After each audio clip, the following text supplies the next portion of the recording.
Bueno, Graciela, gracias por atendernos hoy en esta jornada tan linda que estamos viviendo en Corral de Bustos sobre el tema de la Shoah. Usted es fundadora del Museo, del Museo del Holocausto de Buenos Aires. Directora fundadora, había en ese momento una comisión directiva a cargo de la misma, el doctor Gilbert Levy, que ya falleció, un hombre muy joven, hijo de sobrevivientes del Holocausto, y yo fui la primera directora. Después, durante un tiempo, me dediqué a otros proyectos sobre el Holocausto y también al INADI en Buenos Aires. Fui elegida como primera subsecretaria de Estado con temas de discriminación, primera vicepresidenta del INADI. El presidente era Víctor Ramos. No soy de ningún tinte político, así que doblemente contenta yo estaba. Estuve y sigo estando, porque fue para mí una experiencia valiosísima en un momento de armar un proyecto que es muy lindo, porque vos le vas dando el contenido y los vas encaminando. Y después, bueno, siguió creciendo y el INADI es algo muy, muy importante. Cierto. Y en ese momento... Y de mucha referencia. Mucha referencia, claro que sí. Así que, bueno, esto es más o menos mi andar. En el transcurrir también he sido la directora del proyecto Steven Spielberg, del cineasta, para Sudamérica, exceptuando Brasil. Desde Buenos Aires tomábamos testimonio videograbado a los sobrevivientes del Holocausto, para cual capacitamos gente para poder hacerlo, para que sepan sobre el Holocausto, para que entiendan cómo se hace una entrevista, que no es lo mismo que una entrevista psicoanalítica, una entrevista para algún trabajo, ni se parece tampoco a una entrevista periodística, una entrevista para que quede históricamente grabado aquello que vivió ella o él en su momento. Oral y transcripto. Exacto. Por ejemplo, con uno de esos testimonios, el de la sobreviviente que vive en Buenos Aires, Sara Rus, hicimos con Víctor Ramos un film que se llama Relatos de la Sombra, y en donde cruzamos la vida de la señora Sara Rus con Ana María Careaga, y qué es lo que Ana María vivió acá en cuanto a ella, lo que vio en época de la dictadura, de la última dictadura. Dos épocas y dos acontecimientos diferentes. Que sabemos no es lo mismo, no por el número de víctimas, no es lo mismo porque tenía otro programa, digamos, ¿no? Cada uno, detestable cada uno, pero otro programa, otra visión del exterminio. Quizás algunas cosas en la dictadura sí miraron qué es lo que el nazismo hizo. Como dicen que Hitler vio lo que había pasado, vio en el sentido de que sabía, ¿no?, qué había pasado con el exterminio de los armenios. Sin embargo, Hitler decía, igual, ¿quién se va a acordar de aquello? Ya ni se acuerdan qué sucedió. Y esto le daba más pie a su impunidad en relación a qué es lo que él iba haciendo en el exterminio de cualquier minoría y un empecinamiento especial para con el pueblo judío. Exacto. Era algo perfectamente planificado, diseñado, orquestado, que no se sabía cómo iba a terminar, pero mientras tanto se iba llevando a cabo desde el minuto 1 de la Segunda Guerra Mundial. Sí, porque estaba allá en Mein Kampf. Cuando él escribe, es como detestaba él a los judíos.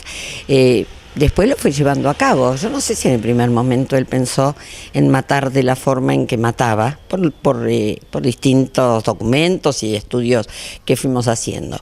Lo dice uno de los sobrevivientes, falleció hace muy poco, en su libro Tiempo de Recordar, y en la película que hizo Luis Puenzo, en donde está Jack Fuchs. Y Jack dice, sabíamos que algo pasaba. Lo que pensamos es que nos iban a cambiar de lugares. Lo que no sabíamos era que nos iba a matar. Y yo creo que esto es como un corte en la historia, ¿no? Hasta dónde la maldad y el odio pueden. Y sí pueden, obviamente pueden. Pueden porque se sigue produciendo de una u otra manera, sí, claro, en distintos contextos, pero... Absolutamente. Bueno, conocimos Darfur, supimos, es de nuestra época, es de ahora. Supimos también que en Camboya algo había. Sabemos hoy en Siria. Pero yo creo que lo que el pueblo tiene que seguir pidiendo es libertad, democracia. Lo que nosotros tenemos que poder hacer es recordar qué pasó en el Holocausto, pero también traerlo a qué nos pasó a nosotros. Yo soy de esta generación, de la última dictadura.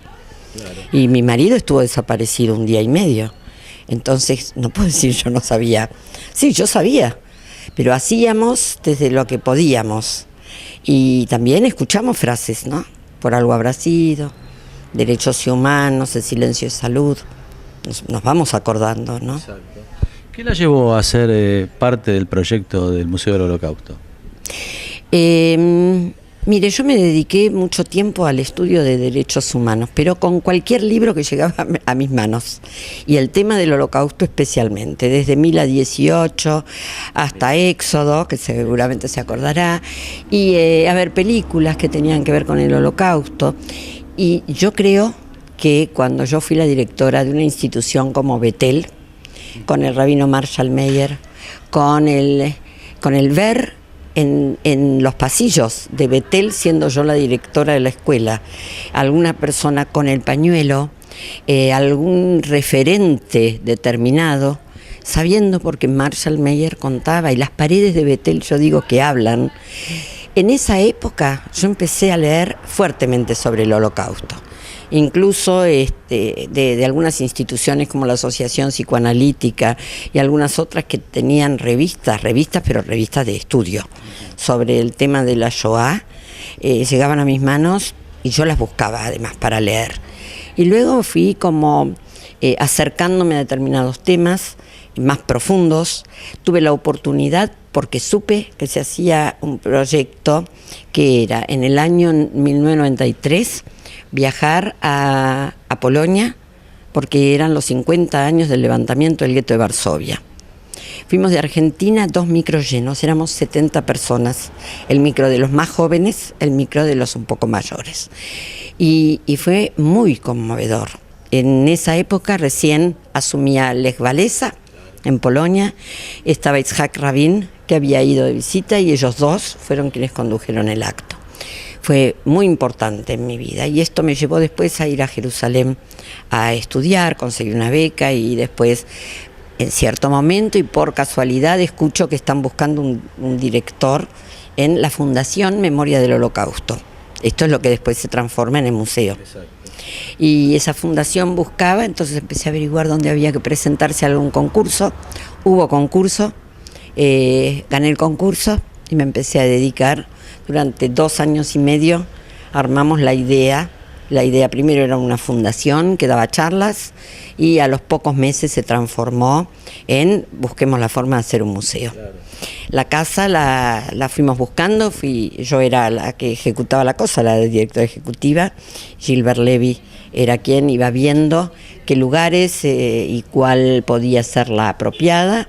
Quedaron 2 de todas las que hemos recorrido durante todo un verano.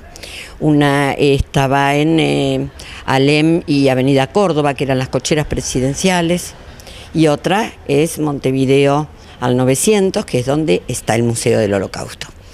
Y ahí está condensado toda la historia de los sobrevivientes que han llegado de Argentina o sobrevivientes de distintos lugares del mundo. ¿Cómo lo construyeron? ¿Cómo lo montaron? Esto estaba montado sobre una idea de qué pasó antes del Holocausto con esos judíos en Europa, qué pasó durante el Holocausto, qué pasó después, mientras tanto, qué pasó en Argentina en esa época. Recordemos en una línea de tiempo, por ejemplo, que uno de los encuentros nazis más grandes y más violentos también, y con más ideología metida, fue en el Luna Park en el año 38, de los cuales hay fotos. Hay fotos, sí. Se han rescatado fotos y es increíble ver esas fotos. Es increíble, y en el museo, yo ya no dirijo el museo desde hace 4 años, pero es importante señalar que ahí están esas fotos. Entonces podemos pensar en este sentido, qué es lo que vamos dando a la sociedad argentina, a las jóvenes generaciones, y tiene que ver especialmente con qué pasó allá en Europa en ese momento, qué pasaba en Argentina también en ese momento, y con documentos de sobrevivientes y sus familiares que vivieron acá después, porque eligieron o porque los llamaron. Usted sabe que no había demasiada posibilidad de elegir en un momento de guerra, en un momento terrible y de caos mundial. Y bueno, a algunos les tocó y a otros eligieron venir acá. Había también una imposibilidad de entrar concretamente como judío. Esto Uki Goni, un investigador, lo cuenta perfectamente, cómo encontraron determinados papeles que señalaban esta dificultad de entrar a la Argentina siendo judío. Algunos entraron vía Uruguay o vía Paraguay, especialmente vía Bolivia, y esto es lo que, bueno, y acá se rearmaron, trabajando mucho. En general es gente que se puso a trabajar y por eso pudieron como salir de de aquella pobreza, de aquella locura. La locura de ellos, no la de Hitler. Hitler no era loco. Hitler era un estratega que armó esto para matar gente, no, y para hacer desaparecer a los judíos y a los gitanos y a los homosexuales y a las minorías. Pero Hitler sabía lo que hacía. El principio de la raza aria.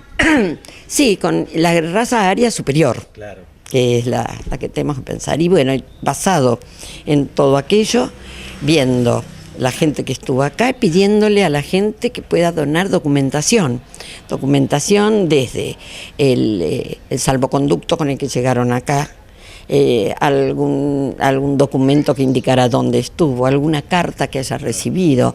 Alguien, me acuerdo que había traído una muñeca, que ahora vi la muestra hoy, como el museo se está reciclando absolutamente, ahí en la calle en Montevideo y Paraguay, la muestra y donde hoy atiende el museo es dentro del seminario rabínico, que esto es en el barrio de Belgrano, si no me equivoco, la calle José Hernández al 1700, creo no equivocarme, y con una muy buena muestra, con mucha tecnología, con fragmentos testimoniales. Hay un libro que lo hice para el museo con Nehama Meckler, que también hoy está aquí. El libro se llama Identidad, y es que a 50 y pico de sobrevivientes muy cercanos al museo les sacamos con las mismas condiciones retratos, y sobre esos retratos pedimos que ellos además escriban pocas líneas, pero que sea lo que ellos sienten como lo más destacado que ellos quieran contar. Podía ser del Holocausto, podía ser de después, pero tenía que tener relación con su vida en la Segunda Guerra Mundial. Con esto armamos un libro que fundamentalmente lo que quisimos rescatar es la firma. Como muchos, no todos, tienen el número. ¿Por qué no todos? Porque solo en Auschwitz-Birkenau se les ponía número, en el resto de los lugares no. Pero el número es, uno lo relaciona directo, el número en un brazo, esto es Segunda Guerra Mundial, esto es Shoah. Bueno, esto es lo que hicimos, el libro se llama Identidad, parte de esa muestra está hoy puesta ahí en esta nueva muestra del museo, en el seminario rabínico. Escuchaba el comentario en el inicio de la charla. Sí. Que hay una arquitectura mundial con respecto al tema de los museos del Holocausto. Hay un patrón que se repite y se respeta en todo el mundo, en el diseño, en la forma. En cuanto a museos, lo que se respeta es la ideología que propuso la máxima autoridad en relación a temas del Holocausto, que es el Museo de Yad Vashem en Jerusalén. Y es poder hablar de qué pasó antes, qué pasó durante, qué pasó después. Siempre el Museo del Holocausto de Buenos Aires contó la historia de esta manera. ¿Cómo se contaba antes? Si esto es algo novedoso a lo mejor de los últimos 15 años. ¿Qué pasaba antes? ¿Cómo se contaba antes? Antes se contaba solo qué pasó entre el año 38 o 39 o 40 hasta el 45. Depende de dónde usted lo quería empezar. Quería empezar con las leyes de Nuremberg, quería empezar con el ascenso de Hitler al poder, empezaba un poquito antes. Pero en el 45 listo. Entonces quedaba para mí una gran pregunta, y que si usted miraba esta muestra, usted decía, pero ¿qué es lo que mataron? ¿A quién mataron? Porque ellos, ¿qué hacían antes? ¿Cómo que le quemaron la sinagoga? Porque había sinagogas en este lugar. Si usted no explica que hubo una vida previa plena, entonces no se arrasó. ¿Se arrasó qué? Fue una catástrofe de qué. Entonces usted se quedaba. El mensaje. Es tan incompleto que usted se quedaba solamente con la montaña la montaña de cadáveres. Y esto es lo que pasó. Y por suerte hay esta otra posibilidad de contar la historia del Holocausto de otra manera. Y luego cada museo es independiente. es independiente en qué hace, cómo hace, cuál es su presupuesto. Eso no es que uno tenga que ver con el otro. Uno va tomando patrones. Quizás un archivo enorme de los que yo conozco, le puedo decir. Un archivo enorme, claro, que es el de Yad Vashem, de nombres, de historias, de materiales. Otro enorme es el de Washington. Es impresionante, es extraordinario. Otro en Berlín. En Berlín, topografía del terror. Es algo muy, muy, muy movilizante, porque está donde estaban los nazis. En Polonia se acaba de construir uno que no es sobre Holocausto, pero yo lo súper recomiendo en Varsovia. Se llama Museo Polin y cuenta los 1000 años de historia judía en Polonia. Y está hecho por Polonia y por Israel. Entonces usted se da cuenta que ideológicamente es algo potente. Totalmente. Así que hay en todo el mundo. También es muy interesante y quiero destacar, dentro de los grandes memoriales, podemos destacar uno que hay en Argentina. Entonces la gente dice, Buenos Aires, no, para mí el de Buenos Aires está ideológicamente podrían ajustar alguna cosa, pero no importa. El que es extraordinario es el de San Juan. Y como no se sabe, yo quiero hacerle publicidad. En la plaza principal, en San Juan, está el monumento que fue hecho y en forma honoraria por muchísima gente. Entre ellos, Mario Pérez, un destacadísimo artista argentino, de quien tuve el honor de ser su asesora. Pero no es para hablar de mí, es para hablar de él. De él, cómo captó la esencia del tema del Holocausto y cómo pudo plasmarlo en un monumento serio, impactante, original. Y bueno, Mario Pérez es fantástico. ¿Por qué se sigue negando el Holocausto hoy en día todavía? Porque hay gente que niega el Holocausto y que niegan otras cosas también. Es una forma de antisemitismo. Para mí es una forma de antisemitismo. Me contaba en cierta ocasión una de las archivistas de Jerusalén, de Yad Vashem, me contaba cómo ella se da cuenta que llegan los negacionistas a ver materiales. Miran material, no es que inventan del aire, inventan del material que vieron. Es terrible. Pero sucede eso. Y esto, por un lado, enoja a los sobrevivientes, enoja a quienes estudiamos el tema, pero yo creo que desde otro lugar nos tienen que dar la fuerza suficiente, no para enojarnos, para trabajar el doble. Para mí habría que sacar muchas más páginas en internet y difundir a lo mejor los mismos testimonios y que hable fulano y que hable mengano y poner tal película, y como que no para agobiar, porque este es otro tema. No hay que agobiar con el tema. Esto hace 4 años hicimos, hace 8 años hicimos acá un seminario maravilloso. No podemos hacer dentro de 2 meses, porque la gente queda exhausta. Esto hay que dar tiempo, se madura, algún docente trabajará en la escuela este tema, otro más y otro más, y así se va sumando esta buena voluntad para la transmisión. Y otra pregunta que me surge es, esto es memoria pura, para no olvidar, con el tema de los juicios a los jerarcas, hasta el día de hoy, nonagenarios, todo, ¿es parte también de toda esta memoria, esa decisión tomada a nivel mundial de que hasta el último culpable esté preso? Sí, lo que pasa es que, acuérdese de Prifke, cómo estaba tan contento él en Bariloche. Yo no es que tuve que ver, me pidieron que acompañe a una de las señoras que vino a reclamar a Prifke por la muerte de su papá, al que ella había visto desde una ventanita de su casa cómo se lo llevaban y cómo lo mataron en las fosas ardeatinas. Julia Spizzichino.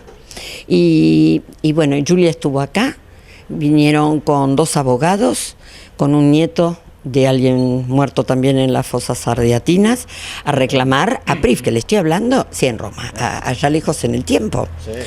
Y bueno, pero a Prifke se lo extraditó,